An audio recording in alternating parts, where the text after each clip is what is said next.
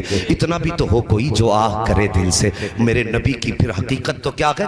آقا کہ آج بھی گنبد خضرا سے آواز آتی ہے، خنجر چلے کسی پہ تڑپتے ہیں ہم امیر، سارے جہاں کا درد ہمارے جگر میں ہے۔ وہ نبی جو یہ کہہ کے گیا ہے کہ اگر امتی کے پیر میں کانٹا لگتا ہے تو امتی کو درد بعد میں ہوتا ہے، مدینے والے کو احساس پہلے ہو جاتا ہے۔ یار جس کو ہمارے کانٹا لگنے کا احساس ہم سے پہلے ہوتا ہے، پھر جب اس کا امتی روتا ہوگا تو یہ کیسے سمجھ لیا وہ گنبد خضرا میں غافل ہوگا؟ خدا کی قسم بس وہ مہلت دیتا ہے، مان جاؤ مان جاؤ، اور جب سارے راستے بند ہو جاتے ہیں پھر رسی کھچتی ہے، اور جب رسی کھچتی ہے تو پھر سمجھو تو سخی اعلیٰ حضرت فرماتے ہیں الہما قہر ہے اے غوث، وہ تیکھا تیرا مر کے بھی چین سے سوتا نہیں مارا تیرا۔ اللہ اکبر، یہ ان کے بیٹے کی حقیقت ہے۔ اگر غوث کا جلال اتنا ہے تو مدینے والے کا جلال کتنا ہوگا؟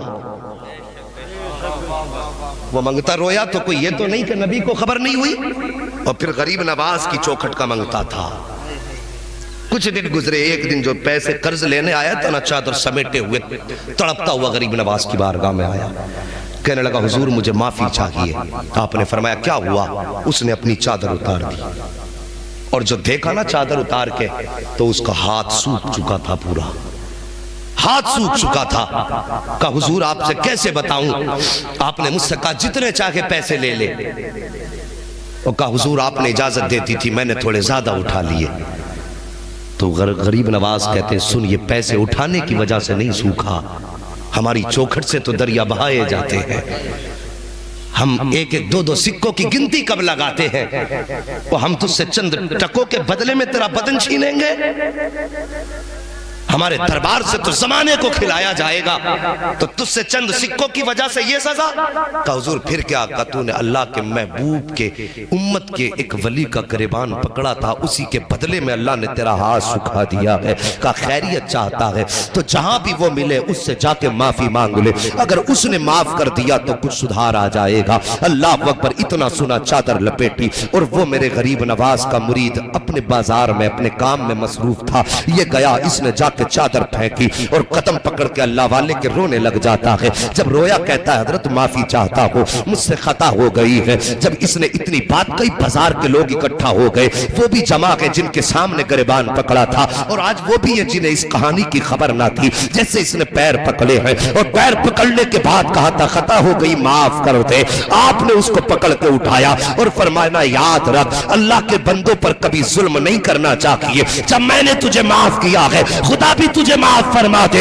اتنا سننا تھا، گردن اٹھا کے کیا دیکھتا ہے؟ یہاں بھی ہاتھ ٹھیک ہو گیا ہے، اور دوڑا غریب نواز کی بارگاہ میں، کہتا حضور اب میرا ہاتھ ٹھیک ہو گیا ہے۔ آپ فرماتے جا واپس چلا جا۔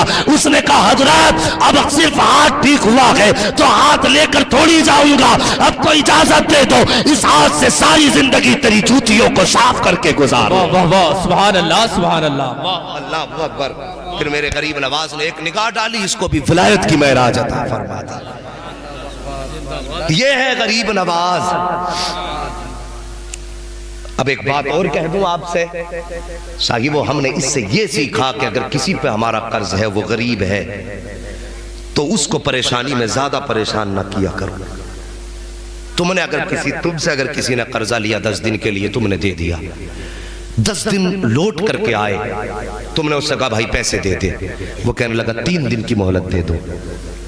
آپ نے اگر 3 دن کی مہلت اسے دے دی، اور آپ نے 10,000 اس کو دیے تھے قرض پہ، 3 دن کی آپ نے مہلت دے دی، تو فرمایا گیا اللہ تعالیٰ تمہیں ہر دن 10,000 صدقہ کرنے کا ثواب عطا فرمائے گا۔ لیکن ہمارا مزاج دیکھیے، معذرت کے ساتھ یہ ہر گھر کی کہانی ہے، آپ کے گاؤں کی کہانی نہیں۔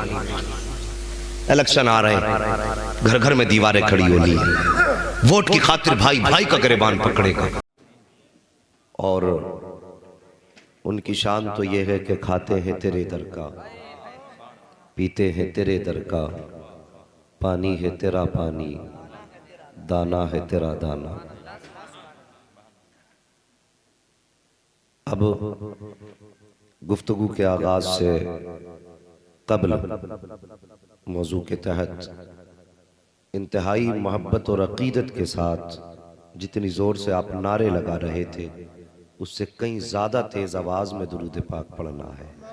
پڑھیے بآواز بلند اللہم صلی علی سیدنا و شفیعنا و نبینا مولانا محمد معدن الجود والکرم وآلہ و اصحابہ وبارک وسلم صلاۃ و سلام علیکہ یا رسول اللہ صلی اللہ تعالیٰ علیہ وسلم. سنانے اپنی بربادی کے افسانے کہاں جاتے. بس جاگ کر کے تھوڑی دیر گفتگو سن لیں. سنانے اپنی بربادی کے افسانے کہاں جاتے. تیرا در چھوڑ کر خواجہ یہ دیوانے کہاں جاتے. تیرا در چھوڑ کر خواجہ یہ دیوانے کہاں جاتے. ہمیشہ بھیک ہم نے تو اسی چوکھٹ سے پائی ہے. اگر سچائی ہو تو پھر سب بولیں ورنہ پھر اپنی زبان بند رکھیں. بولیں گے تو خواجہ غریب نواز کی توجہ زیادہ ہوگی. بولنے کا مطلب یہ ہوتا ہے، میں سمجھا دوں، بولنے کا مطلب یہ ہوتا ہے کہ یہ کوئی نہیں کہہ سکتا ہمارے نبی کو ہماری خبر نہیں ہے. ہے کوئی جو یہ کہہ دے خبر نہیں ہے؟ سب کا اعتقاد اور ایمان یہ ہے نبی چاہیں تو ایک نظر اٹھا دیں تو پوری بستی کو دیکھ سکتے ہیں. ٹھیک ہے، تو فرمایا گیا کہ ان کی توجہ اپنی طرف کرنے کے لیے سرکار کے نام کے نعرے لگائے جاتے ہیں اور رب کی ذات کو اپنی طرف متوجہ کرنے کے لیے اس کی تسبیح بیان کی جاتی ہے اور ان کی محفل میں بیٹھ کر کے غریب نواز کو متوجہ کرنے کے لیے ان کے نام کی صدائیں لگائی جاتی ہیں. تھوڑی سی باتیں ذرا سنجیدگی سے سن لیں. جوانوں بزرگوں نے کہا ہے جوش ضروری ہے لیکن جوش کے ساتھ ہوش بھی ضروری ہے. ایک صاحب بیان کر رہے تھے میرے حسین کا سر کٹا، سر تن سے جدا ہوا، شہادت پائی. تو نیچے سے دوسرا بولا واہ واہ سبحان اللہ، کیا کہہ دیا. تو ذرا دھیان رکھ کے بولا کریں. کہاں ہمیں سبحان اللہ کہنا ہے، کہاں اللہ اکبر کہنا ہے. یہ بہت زیادہ ضروری ہے، اس کا بیلنس رہنا چاہیے. ہاں جذبہ خوب ہے. میں نے آپ کو سنا، آپ کے مائک کی آواز اتنی وہاں نہیں جا رہی تھی کمرے تک جتنی آپ لوگوں کی بغیر مائک کے جا رہی تھی. ہاں اللہ سلامت رکھے. اگر کسی کا گلا بیٹھ بھی جائے نا آج کی محفل میں تو صبح کو جا کے ماں کے قدم چوم لینا اور کہنا ماں تیرے دودھ کا اثر تھا کہ آج میں اپنی آواز مصطفیٰ کے ذکر کے نام کر کے آ گیا. الیکشن آئے گا، لوگ ریلیوں میں نعرے لگائیں گے، گلے بیٹھ جائیں گے. نتیجہ یاد رکھنا، یہاں بھی رسوا ہوں گے وہاں بھی رسوا ہوں گے، مگر نبی کی محفل میں نعرے لگاؤ خدا کی قسم یہاں بھی چہرے مصطفیٰ کے عشق کے نور سے چمک جائیں گے اور قبر میں بھی چہرے مصطفیٰ کے کرم سے چمکنے لگ جائیں گے. ہاں اگر آواز نام کرنی ہے جوانوں تو مصطفیٰ کے نام کرو.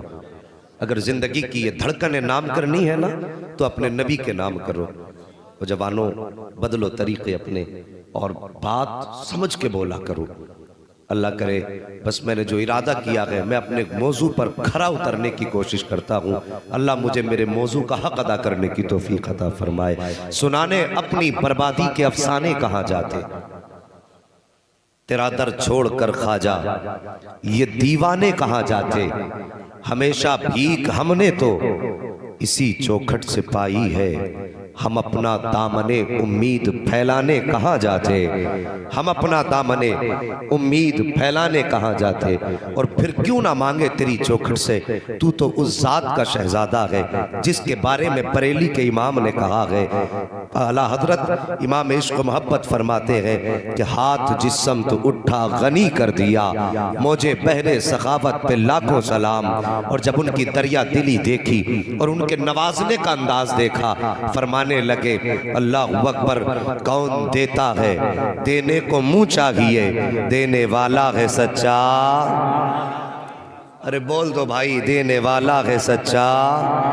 ہمارا نبی جسے بولنے میں ٹینشن ہو یہ پیسے لے جائے لیکن بولے ضرور. ہاں یہ تبرک ہے، ہمیں مل جائے یا تمہیں مل جائے، ٹھیک ہے بولے ضرور. تو اس شہزادے کی آج بات شروع کرنے لگا ہوں. قاری صاحب قبلہ تشریف لے آئے ہیں، ان کی محبت پہ حاضری کا شرف ملا ہے. یقین جانیے بڑی مصروفیت ہے. رمضان کے مہینے کی پہلی تاریخ تک فرصت نہیں ہے ایک دن کی بھی. بس اللہ تعالیٰ ہمت بھی دے، طاقت بھی دے، جرت بھی دے اور بس صاحبو میں سفر کا آغاز کرتا ہوں. قبلہ بس اب اٹھ کے تو نہیں جائیں گے انشاءاللہ. ہاں اللہ سلامت رکھے. اور آپ لوگ بھی اٹھ کے نہیں جائیں گے تھوڑی دیر. اللہ سلامت رکھے. جو جلسہ دیکھنے آئے تھے وہ دیکھ کے جا چکے ہیں, اور جو سننے آئے ہیں وہ ابھی تک بیٹھے ہوئے. دیکھیے مت یہ اب نہیں ٹوٹے گا, یہ اب نہیں ٹوٹے گا. ہم مائک رات دن ٹھیک کرتے ہیں. آپ کے جلسے کبھی کبھی ہوتے ہوں گے. یہاں 365 دن میں کم سے کم 400 تقریریں کرنی رہتی ہے. خیر توجہ کیجئے, نقصان ہونا تھا ہو گیا, اور غصہ تھوڑا کنٹرول میں رکھا کریں. ہاں ہو سکتا ہے کبھی شیر سے سوا شیر سے پالا پڑ جائے, کبھی زمینیں بیچ کے بھی پیچھا نہیں چھٹتا ہے. مہربانی کریں اور تھوڑا حساب سے بات کیا کریں. مجھ سے تکلیف پہنچی میں معذرت چاہتا ہوں, اور آپ سے مجھے تکلیف پہنچی ہے میں اللہ رسول کی رضا کے لیے معاف کرتا ہوں. بس بہرحال مہربانی کریں, ہم مسلمان ہیں اور مصطفیٰ کے امتی ہیں. آپس میں پیار محبت سے بات کیا کریں. ذرا جھوم کے درود پاک پڑھیے صلی اللہ علیہ النبی الامی والہ صلی اللہ تعالی علیہ وسلم. صلاۃ و سلام علیک یا رسول اللہ صلی اللہ تعالی علیہ وسلم. سنجر کی زمین ہے, بستی ہے, لوگوں کا اصول ہے کہ وہاں کے سارے لوگ رات کو تہجد پڑھا کرتے تھے. جس بستی میں غریب نواز پیدا ہو, کوئی بستی ہمارے جیسی تو نہیں ہوگی نا, پھر وہ بستی بھی اللہ والوں کی رہی ہوگی.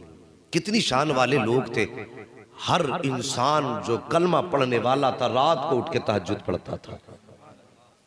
ہاں ہر انسان کا دستور تھا, تہجد پڑھنے کے لیے اٹھتے تھے. ایک دن نا رات کو تہجد پڑھنے کے لیے اٹھے تو جو پہلے شخص کی آنکھ کھلی نا, اسے آسمان پہ سفیدی دکھائی دی. گھڑیاں آج ہیں, اس وقت گھڑیاں نہیں تھی. 800 سال پرانی بات کرنے لگا. وہ آسمان کو دیکھ کر کے وقت کا اندازہ لگاتے تھے. آسمان پہ سفیدی پھیلی, اس کی آہ نکلی. کہنے لگا افسوس آج تہجد کی نماز قضا ہو گئی. جیسی وہ اٹھا دوسرا اٹھا, اس نے بھی سفیدی دیکھی, اس کو بھی یہی احساس ہوا کہ تہجد کی نماز قضا ہو گئی ہے. اب آگے بڑھے, چوراہے پہ پہنچے. کہا کیا بات؟ کہا افسوس آج تہجد کی نماز چھوٹ گئی. کہا کیوں؟ کہا دیکھتے نہیں ہو صبح صادق ہو گیا, صبح صادق طلوع ہو چکی ہے, یہ روشنی صبح صادق کی ہے. اب تہجد کی نماز نہیں پڑھی ہم نے. وہ دونوں باتیں کر رہے تھے. لوگ درجہ بدرجہ ترتیب بترتیب اٹھتے رہے, باتیں کرتے رہے. گھر سے نکلے مسجد کی طرف. جب مسجد کی طرف آئے نا تو راستے کے اندر اللہ اکبر میرے غریب نواز آپ کے والد گرامی سر سید غیاث الدین رحمت اللہ تعالی علیہ سے ملاقات ہو گئی. غریب نواز کے والد گرامی سے ملاقات ہو گئی. آپ نے لوگوں کے چہرے دیکھے, دیکھ کے کہنے لگے بات کیا ہے؟ کہنے لگے حضرت جی کیا بتائیں, آج تہجد کی نماز نہ مل سکی. کہا کس لیے؟ کہا دیکھو فجر طلوع ہو چکی ہے, آسمان پر سویرے کے نشان نظر آ رہے ہیں, یہ سفیدی ہے صبح صادق کی ہے. آپ مسکرائے, فرمایا ابھی فجر طلوع نہیں ہوئی ہے. کہا حضرت جی اگر فجر طلوع نہیں ہوئی ہے تو بتاؤ یہ آسمان پہ سفیدی کیسی ہے, یہ روشنی کیسی ہے؟ آپ مسکرا کے فرماتے ہیں شاید تمہیں پتہ نہیں ہے, آج میرے گھر کے اندر ایک شہزادہ پیدا ہو چکا ہے جس کی پیدائش کی وقت سے آسمان پر سفیدی ہے. اور کہا تم کیا جانو, یہ آسمان تو کچھ بھی سفید نہیں ہے. اگر روشنی دیکھنی ہے تو غیاث الدین کے آنگن میں دیکھو, جب سے بیٹا پیدا ہوا ہے ساری دیواروں سے نور چھن چھن کے برسنے لگ گیا. واہ واہ واہ, سبحان اللہ سبحان اللہ, زندہ باد. اللہ اکبر. سرکار خواجہ غریب نواز کی پیدائش ہوئی. اتنے حسین تھے, اتنے حسین تھے کہ آپ کے چہرے کا نور پورے گھر میں بکھرا ہوا تھا. اللہ اکبر. اتنے حسین پیدا ہوئے. والدہ اپنے شوہر سے کہنے لگی میرے سرتاج بتاؤ تو صحیح اس کا نام کیا رکھنا ہے. سرتاج کہنے لگے میں بھی یہ سوچ رہا ہوں. آپ کہنے لگے کیا رکھیں کیا رکھیں. خاتون کہنے لگی میرے خواجہ غریب نواز کی امی نام تھا ام الورا, اور مشہور تھی ماہ نور کے نام سے. یہ یاد رکھنا, اپنے ماں باپ کا نام یاد ہے تو پھر خواجہ پاک کے ماں باپ کا نام یاد بھی ہونا چاہیے. ام الورا نام, مشہور تھی ماہ نور کے نام سے. اللہ اکبر. کہنے لگی کتنی پیاری بات ہے, ذرا دل پہ لکھنا. کہنے لگی پریشان کیوں ہوتے ہو؟ کہا نام کیا رکھیں؟ کہا ایک بات بتاؤں. کہا کیا؟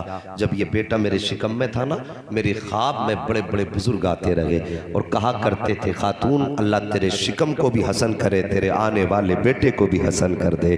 اللہ اکبر. کہتی ہے ایک بار کی نہیں ہے, بار بار کی بشارتیں ہیں. آپ مسکرائے, فرماتے پھر آج سے ہم نے اپنے بیٹے کا نام حسن رکھ دیا ہے. سرکار خواجہ غریب نواز کا نام کیا ہے؟ حسن. اصل نام کیا ہے؟ حسن نام ہے آپ کا، حسن سنجری۔ اللہ اکبر۔ وقت بدلا، وقت گزرتا گیا، باپ سے اپنے قرآن سیکھا آپ نے، اور قرآن اتنے خوبصورت لہجے میں پڑھتے تھے آپ کہ جب آپ قرآن پڑھتے تھے تو ہوائیں تھم جایا کرتی تھی، پرندے ٹھہر کر کے آپ کی تلاوت سنا کرتے تھے۔ اللہ اکبر۔ عمر شریف 14.5 برس کی ہوئی، باپ کا سایہ سر سے ہٹا۔ اور یاد رکھنا لوگوں، جب اللہ کسی کو رتبے بلند دیتا ہے نا تو پھر بچپن سے آزمائشیں بھی دیا کرتا ہے۔ 14.5 سال کی عمر شریف والد کا انتقال ہوا، وراثت میں آپ کو ایک پنچکی ملی اور ایک باغ ملا۔ آپ کوئی سونے کے برتنوں والے گھر میں پیدا نہیں ہوئے تھے، ہاں رب نے محبوب کی سنت ادا کراتے ہوئے کسی امیر گھرانے میں نہیں بلکہ صابروں کے گھرانے میں پیدا فرمایا تھا۔ میری بات سمجھ میں آ رہی ہے آپ کے؟ کیسے گھرانے میں؟ کچھ لوگ بولے، ذرا سارے بولو، کس گھرانے میں؟ صابر گھرانے میں آپ کو پیدا فرمایا۔ آپ کے حصے میں پنچکی اور ایک باغ آیا۔ آپ کیا کرتے تھے نا، باغ میں آپ بیٹھ جاتے، کام کرتے رہتے، قرآن پڑھتے رہتے، آپ جھوم کر کے قرآن پڑھتے بیٹھ جایا کرتے، پرندے آتے قرآن سنتے۔ کئی بار ایسا ہوا کہ سرکار غریب نواز 14.5 سال کی عمر کے بعد 15ویں سال میں چل رہے ہیں، قرآن پڑھ رہے ہیں، کیا دیکھتے ہیں؟ باغ میں خود بخود صفائی ہوتی جا رہی ہے، خود بخود پنچکی چلتی جا رہی ہے۔ کئی دن ہو گئے دیکھتے دیکھتے، ایک دن غریب نواز کے دل میں خیال آیا، موئن آپ کہتے ہیں حسن ذرا دیکھ تو سہی یہ پانی کہاں سے چل رہا ہے، یہ چکی کیوں گھوم رہی ہے، آخر کون ہے جو باغ میں صفائی کرتا ہے؟ پتا ٹوٹ کے گرتا ہے، اس سے پہلے اٹھا لیا جاتا ہے، آخر صفائی کرنے والا کون ہے؟ آپ باغ کی طرف بڑھے اور جانے کے بعد کہا دوستو اپنے دوست سے چہرہ نہیں چھپایا جاتا ہے، ذرا چہرہ تو دکھاؤ، تم ہو کون جو میرے باغ میں کام کرتے ہو؟ اتنا کہنا تھا، 4 چہرے نگاہوں کے سامنے آئے، بڑے عجیب چہرے تھے۔ آپ نے فرمایا کون ہو؟ لیکن کسی کو انہوں نے ان سے ڈرایا نہیں۔ آج کچھ بھی نہیں ہوتا تھیلے میں پھر بھی کہتا جن تابع ہے، زیادہ بولا تو گھر تباہ کر دوں گا تیرا۔ ہے کچھ بھی نہیں، اپنے پلے کچھ نہیں، دوسروں کے در بدر بھیک مانگ کے کھا رہا ہے، اور دعوے اتنے بڑے پتہ نہیں 4 رکھتا ہوں تھیلے میں۔ سلیقہ سیکھ میرے غریب نواز کی چوکھٹ سے، عمر 14 سال ہے، نوکری جنات کر رہے ہیں، آپ نے کچھ نہیں کہا تھا، آپ اپنے کام میں مصروف ہو گئے۔ اللہ اکبر۔ علم دین سیکھا آپ نے، علم دین سیکھنے کے بعد اللہ اکبر، اس سے پہلے کی کہانی بتاؤں، آپ اپنے باغ میں بیٹھے تھے، وہ آپ کے باغ کے اندر ایک بزرگ نام حضرت ابراہیم قندوسی رحمت اللہ تعالیٰ علیہ، یہ مجذوب آدمی تھے، آپ کے باغ میں آئے، جیسے آ کے بیٹھے، میرے غریب نواز سے کہتے ہیں بیٹے بھوک لگی ہے۔ اللہ اکبر۔ آتا ہے فقیروں پہ انہیں پیار کچھ ایسا، خود بھیگ دیں اور خود کہیں منگتے کا بھلا ہو۔ آ کے کہتے ہیں بیٹے بھوک لگی ہے۔ غریب نواز کہتے ہیں اچھا بابا ذرا ٹھہر جائیے۔ ان مجذوب کو بٹھایا، آپ باغ میں گئے، پکے ہوئے انگور کا ایک گچھا لائے، لا کر کے رکھا، ایک ایک انگور دھو کے بزرگ کو دیتے جا رہے ہیں، کھلاتے جا رہے ہیں۔ آج کسی کے آم کے باغ میں قدم رکھ دینا، ہم نہیں جانی اگر ٹانگوں پہ لٹھ نہ مارا تو پھر کہنا مولوی تو غلط کہہ کے گیا تھا۔ یہ آج کی کنجوسی ہے، اور ان کے گھر کی ثقافت دیکھو، ایک ہی باغ ہے، آ کے کہا بیٹے بھوک لگی ہے، جو سب سے پکا گچھا تھا وہ لائے ہیں، ایک ایک انگور کھلاتے جا رہے ہیں۔ مجذوب کہتے ہیں بیٹے تمہارا نام کیا ہے؟ اتنا سنا آپ فرماتے ہیں مجھے حسن کہا جاتا ہے۔ کہا کس گھرانے سے تعلق رکھتے ہو؟ آپ کہتے ہیں میرے باپ بھی سید ہے، میری ماں بھی سید ہے، ماں حسنی سید ہے، باپ حسینی سید ہے۔ اتنا کہا تھا، کہتے ٹھہر جائیے۔ اللہ اکبر۔ جو ہاتھ میں انگور تھا بزرگ کے، ٹھہر جاتا ہے ہاتھ۔ اس کے بعد آپ نے اپنی جیب میں ہاتھ ڈالا، آدھی روٹی کا ایک ٹکڑا نکالا، نکالنے کے بعد کہتے ہیں آج حسن میری تلاش مکمل ہو چکی ہے۔ اتنا غریب نواز سن کے کہتے ہیں بابا کہنا کیا چاہتے ہو؟ کہتے ہیں تم نہیں جانتے ہو، جو میرے پیر و مرشد تھے مجھے انہوں نے ایک روٹی عطا فرمائی تھی اور کہا تھا آدھی روٹی پوری زندگی تجھے کھانی ہے، اور یہ آدھی روٹی تیرے پاس امانت کے طور پہ رہے گی۔ جیسی اتنی بات کہی ہے، کہا حضرت امانت کس کی؟ کہا میرے مرشد نے کہا تھا سنو، جب تم اپنے سفر پہ ہوگے، تمہاری ملاقات ایک بچے سے ہوگی جس کا نام حسن ہوگا، وہ خاندان سادات سے ہوگا۔ اللہ اکبر کا جب اس سے ملاقات ہو جائے تو آدھی روٹی اس کو دے دینا۔ اتنا سنا غریب نواز کہتے ہیں بابا اس روٹی سے ہوگا کیا؟ فرماتے یہ تو تم جانو اور دینے والا جانے، پہنچانا میرا کام تھا۔ غریب نواز نے وہ ہاتھ میں روٹی لی ہے، کہا حضرت جی کھانا کب ہے؟ کہا ابھی کھا لو۔ میرے غریب نواز نے ایک لقمہ توڑا ہے، جیسی وہ لقمہ حلق کے اندر گیا ہے دل کی دنیا بدل جاتی ہے۔ بس اب ایک ہی دھن تھی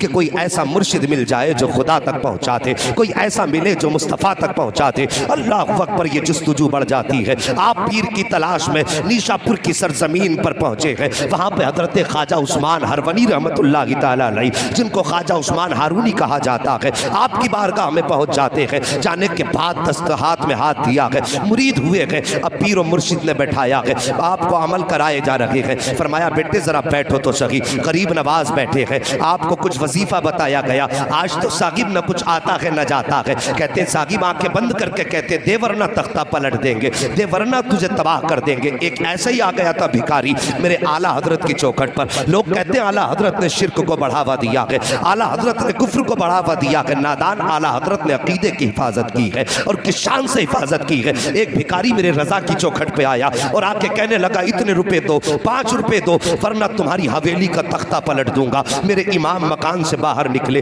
کہتے پیسے جتنے چاہے اتنے لے جا، لیکن خدا کی حکومت میں حکمرانی میں دخل اندازی نہ کر۔ یہ تیرا جملہ شریعت کے خلاف ہے، جو تو کہہ رہا ہے یہ غلط ہے، یہ جملہ نہ کہہ۔ اسے معلوم نہ تھا آج پالا کس سے پڑ گیا ہے۔ آج پالا صرف ایک مولوی سے نہیں بلکہ مصطفیٰ کے در کے قلندر سے پڑ گیا تھا۔ آپ فرماتے ہیں یہ جملہ نہ کہہ بلکہ جتنے چاہے پیسے لے لے۔ اس نے کہا پیسے 10 دیتا ہے تو دے ورنہ حویلی پلٹ دوں گا۔ ماں نے اندر سے آواز دی اے بیٹے بھکاریوں کے منہ نہیں لگا کرتے ہیں، فقیروں کے منہ نہیں لگا کرتے ہیں، اے بیٹے جتنے مانگتا ہے اتنے دے دے۔ آپ فرماتے ہیں ماں اس کا جملہ میرے مصطفیٰ کی شریعت کے خلاف ہے۔ احمد رضا دینے کو حویلی دے دے گا لیکن نبی کی شریعت کے خلاف اگر کوئی ایک بھی جملہ بولے گا احمد رضا اسے گوارا نہیں کر سکتا ہے۔ ابھی یہ باتیں ہو رہی تھی کہ سرکار مفتی اعظم ہند کے بچپن کا زمانہ تھا، آپ چھت کے اوپر ٹہل رہے تھے، اچانک پیر پھسلا، سر کے بل زمین پہ گر جاتے ہیں۔ آپ کی والدہ کی چیخ نکل جاتی ہے، ماں کہتی ہے احمد رضا میں نے تم سے کہا تھا بیٹے فقیروں سے الجھا نہیں کرتے، دیکھو تمہارا بیٹا چھت سے گر گیا ہے، اتنا سننا تھا۔ میرے امام کہتے ہیں اے ماں یہ تو ایک مصطفیٰ رضا ہے، اگر مصطفیٰ کی شریعت کے لیے 1000 مصطفیٰ رضا ہو تو سب کو قربان کر دوں گا لیکن شریعت کا سودا نہیں کر سکتا ہوں، اتنا کہنا تھا۔ مفتی اعظم اٹھے ہیں اور دوڑ کر کے اپنے باپ کے قدموں سے لپٹتے ہیں، کہتے بابا آپ کو جو فیصلہ کرنا ہے کیجئے، مصطفیٰ رضا کو ایک خراش تک نہیں آئی ہے۔ اعلیٰ حضرت کو جلال آیا، آپ نے اپنے پیر کے جوتی کو آگے کیا تھا، فرماتے سن تو حویلی پلٹنے کی بات کرتا ہے، احمد رضا کا جوتا پلٹ کے دکھا دے۔ اس نے ایک ہاتھ لگایا ہے، جوتے کو نہیں ہلا پایا، دوسرا ہاتھ لگایا ہے، جوتے کو نہیں ہلا پایا ہے، پوری طاقت لگا دی، جوتا نہیں ہلا پایا، پیچھے ہٹ کے کھڑا ہو گیا، کہنے لگا مولانا تمہارے پاس کوئی جادو ہے جس کی وجہ سے جوتا جام ہو گیا ہے۔ میرے امام نے مسکرا کے فرمایا تھا سنیے اپنی جہالت والی باتیں اپنی جیب میں رکھ، میں جادو کی بنیاد پہ نہیں بلکہ جو بھی کہتا ہوں مدینے والے مصطفیٰ کی حکومت کی۔ واہ واہ واہ، نعرہ تکبیر، نعرہ رسالت، نعرہ غوثیت، مسلک اعلیٰ حضرت فیضان